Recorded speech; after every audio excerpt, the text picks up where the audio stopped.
Interest is the rental fee charged by a lender to a business or an individual for the use of money. The amount of interest charged is determined by three factors: the amount of money being borrowed or invested, known as principal, the percent of interest charged on the money per year, known as the rate, and the length of time of the loan, known as time. The manner in which the interest is computed is an additional factor that influences the amount of interest. The two most commonly used methods in business today for computing interest are simple and compound. Simple interest means that the interest calculated only once for the entire period of the loan. At the end of the period, the borrower repays the principal plus interest. Simple interest loans are usually made for short periods of time, such as a few days, weeks, or months. Simple interest is calculated by a formula known as the simple interest formula. It's stated as follows: interest equals principal times rate times time, or I equals PRT. When using the simple interest formula, the time factor T must be expressed in years or a fraction of a year. Let's take a look at the simple interest formula with a simple problem. What is the amount of interest for a loan of $8,000 at 9% interest for 1 year? Our solution strategy looks something like this. To solve the problem, we need to apply the simple interest formula. Interest equals principal times rate times time, or I equals PRT. So in this case, interest will equal the $8,000 principal times the 9% rate times 1 for time. Interest then equals 8,000 times 0.09 times 1, or interest equals $720. There are two methods for calculating the time factor T when applying the simple interest formula using days. Because time must be expressed in years, loans whose terms are given in days must be made into a fractional part of a year. This is done by dividing the days of the loan by the number of days in a year. The first method for calculating the time factor is known as exact interest. Exact interest uses 365 days as the time factor denominator. This method is used by government agencies, the Federal Reserve Bank, and most credit unions. Time equals number of days of a loan divided by 365. Let's take a look at an example of an exact interest problem. Using the exact interest method, what is the amount of interest on a loan of $4,000 at 7% interest for 88 days? Here's our solution strategy using the simple interest formula. Interest equals principal times rate times time.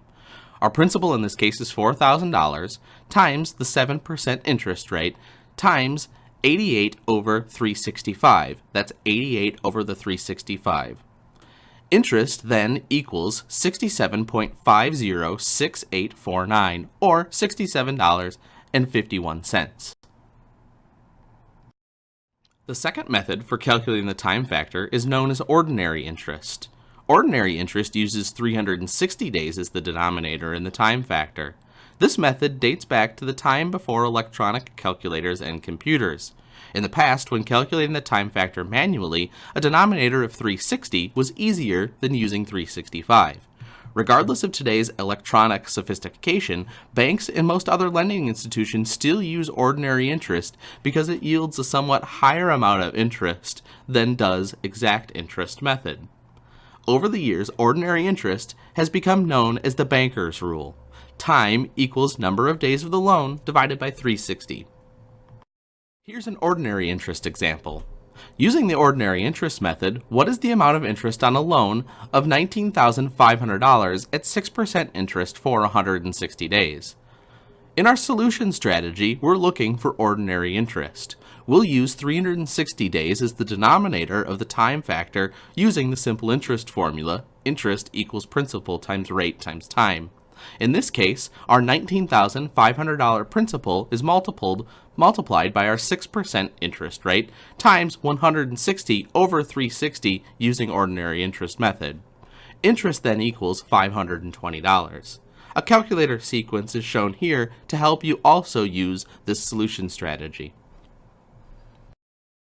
When the time period of the loan is over, the loan is said to mature. At that time, the borrower repays the original principal plus the interest. The total payback of principal and interest is known as the maturity value of the loan. Once the interest has been calculated, the maturity value can be found using this formula. Maturity equals principal plus interest, or MV equals P plus I. For example, if a loan of $50,000 had interest of $8,600, the maturity value would be found by adding the two together, $50,000 plus $8,600, to equal $58,600 in maturity value. Maturity value can also be calculated directly without first calculating the interest by using the following formula. Maturity value equals principal times 1 plus rate times time, or MV equals P times 1 plus RT. Here's an example. What is the maturity value of a loan for $25,000 at 11% interest for 2.5 years? Because this example asks for the maturity value, not the amount of interest, we will use the formula for finding maturity value directly, MV equals P times 1 plus RT. Remember to multiply the rate and the time, then add the 1. Note that the time, 2.5 years, should be converted to a decimal equivalent, 2.5 for ease of calculation. So our maturity value equals our $25,000 principal times 1 plus 11% or 0.11 for our rate times 2.5. That means our maturity value ultimately equals $25,000 times 1 plus 2.275, or 25,000 times 1.275. That means our maturity value equals $31,875. The first day of a loan is known as the loan date, and the last day is known as the due date or maturity date. When these dates are known, the number of days of the loan can be calculated by using this days in each month chart and the steps that follow. To determine the number of days of a loan, step 1, determine the number of days remaining in the first month by subtracting the loan date from the number of days in that month. Step 2, list the number of days for each succeeding whole month. Step 3, list the number of loan days in the last month. Step 4, add the days from steps 1, 2, and 3. Let's try it out. Let's calculate the number of days of a loan. Kevin borrowed money from a bank on August 18th and repaid the loan, calculating days of the loan on November 22nd. Our solution strategy is as follows. The number of days from August 18th to November 27th would be calculated as follows. Step 1, the days remaining in the first month. It's August. So there's 31 days in August minus 18 equals 13. So in August, there's 13 days. Step 2, the days in succeeding whole months. We have September and October prior to November. There's 30 days in September and 31 in October. Step 3, the days of the loan in the last month, which is November, and that's 27 days. So we add those days for a total of 101 days. When the loan date and number of days of the loan are known, the maturity date can be calculated as follows. Step 1, find the number of days remaining in the first month by subtracting the loan date from the number of days in that month.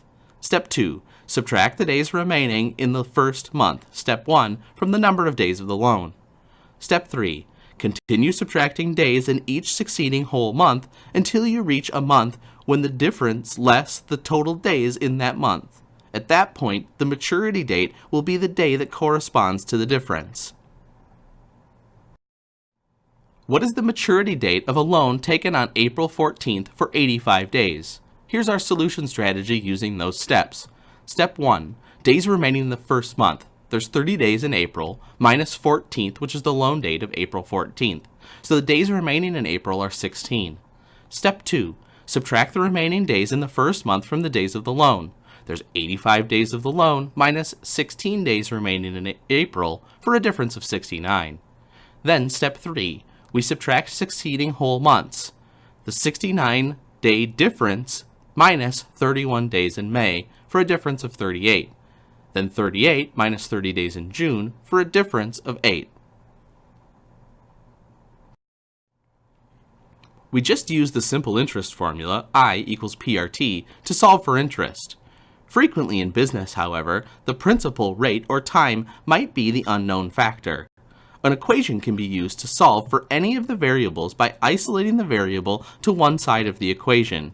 In this section, we'll convert the simple interest formula to equations that solve for each of the other variable factors. If you find this procedure difficult to remember, use this magic triangle to calculate the portion, rate, and base. Remember, use the magic triangle, cover the variable you're solving for, and the new formula will magically appear as you see here. I equals P times R times T as an example. When using the simple interest formula to solve for P, we locate P on one side of the equation by dividing both sides of the equation by RT. This yields the new equation as follows. Principal equals interest divided by rate times time, or P equals I divided by RT. Let's take a look at the magic triangle. If we isolate P, then we can see, using the magic triangle, that I is divided by or over R times T. So P equals I divided by RT. Let's calculate for principal. Money loaned at 8% interest for 90 days. $4,000 is paid in interest. Here's our solution. To solve for principal, we use the formula P equals I over RT. So, using P equals I over RT, we substitute the known variables into the equation. So P equals $4,000 in interest over 0.08 or 8% times 90 over 360. We calculate the denominator first, and a calculator sequence is provided for you here. That gives us P equals 4,000 over 0.02. We divide the numerator by the denominator using this calculator sequence. Ultimately, we get a principal of $200,000. The company borrowed $200,000 from the bank. We can solve the simple formula for rate. The answer will be a decimal that must be converted to a percent. In business, interest rates are always expressed as a percent.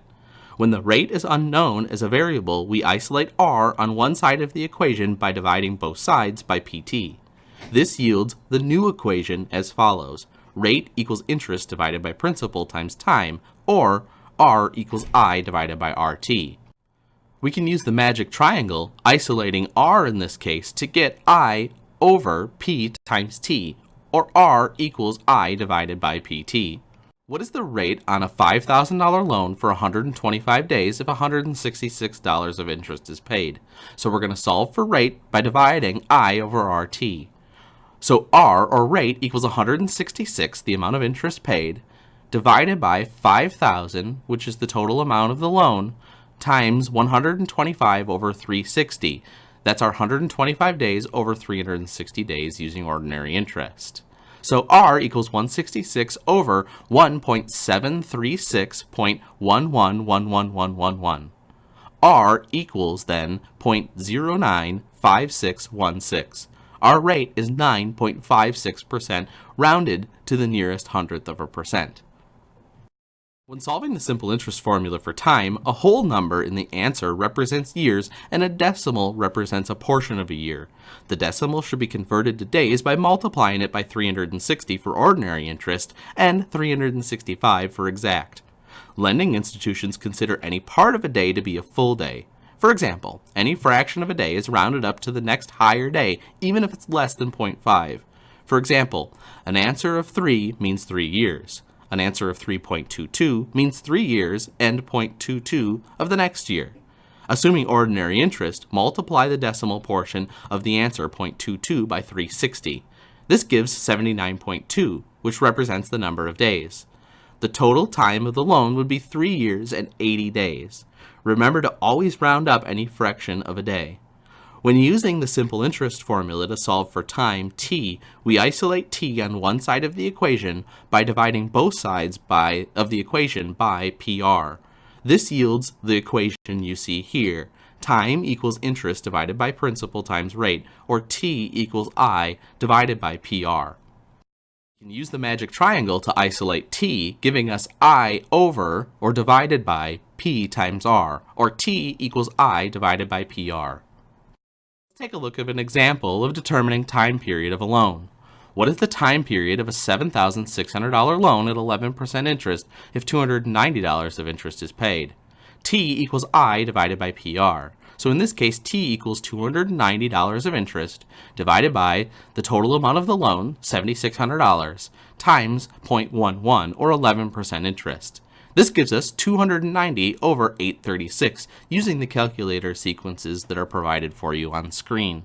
So T equals 0.346899 years.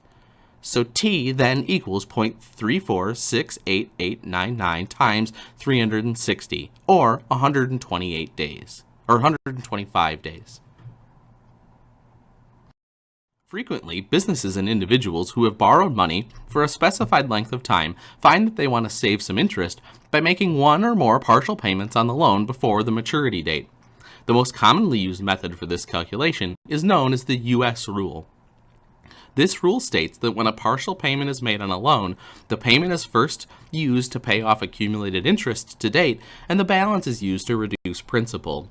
In this application, the ordinary interest method, 360 days, is used for all calculations. Here are our steps to calculate a maturity value with partial payments. Step 1. Using the simple interest formula with ordinary interest, complete the amount of interest due from the date of the loan to the date of the principal payment. Step 2. Subtract the interest from Step 1 from the partial payment. This pays the interest to date. Step 3. Subtract the balance of the partial payment after Step 2 from the original principal of the loan. This gives you the adjusted principal.